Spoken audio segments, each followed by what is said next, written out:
নমস্কার, আজকে আমি রান্না করছি দই কাতলা। দই কাতলা বানানোর জন্য কাতলা মাছের 5 পিস আমি এখানে নিয়ে নিয়েছি। নুন, গোলমরিচ, সাদা তেল আর লেবু দিয়ে, অর্ধেকটা লেবু দিয়ে ভালো করে ম্যারিনেট করে 15 মিনিট রেখে দেবো। যতক্ষণ এটা ম্যারিনেট হবে ততক্ষণ একটা মশলা বানিয়ে নেব। 2 টেবিল চামচ পোস্ত নিয়েছি, 1 টেবিল চামচ সাদা তিল আর 12টা কাজু বাদাম। এটাকে মিহি করে পেস্ট করে রেখে নেব। তারপর কড়াইয়ে তেল দিয়ে, সাদা তেল দিয়ে ম্যারিনেট করে রাখা মাছগুলো ভেজে নিতে হবে। মাছগুলো খুব ডিপ ফ্রাই করার দরকার নেই, হালকা করে ভেজে নিলেই হয়ে যাবে। মাছগুলো ভেজে তুলে রেখে ওই কড়াইয়ের মধ্যেই সর্ষের তেল দিয়ে তার মধ্যে তেজপাতা, শুকনো লঙ্কা আর গোটা গরম মশলা ফোড়নে দেবো। তারপর তার মধ্যে নুন ছিটিয়ে দিয়ে দেবো পেঁয়াজ বাটাটা।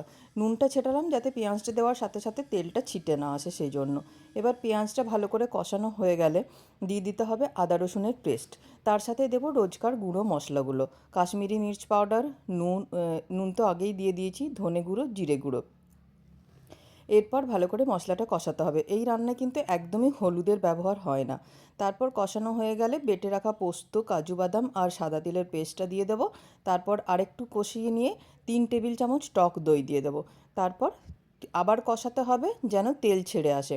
যখন তেল ছেড়ে আসবে তখন মশলার মধ্যে জল দিয়ে দেবো। এবার মশলাটা ঝোলটা ফুটে উঠলেই ভেজে রাখা মাছগুলো দিয়ে ফুটিয়ে নিলেই রেডি আমাদের দই কাতলা। আপনাদের যদি রেসিপিটা ভালো লেগে থাকে তাহলে অবশ্যই আমার চ্যানেলটা সাবস্ক্রাইব করে দেবেন, লাইক, কমেন্ট, শেয়ার করতে ভুলবেন না। দেখা হবে পরের আরেক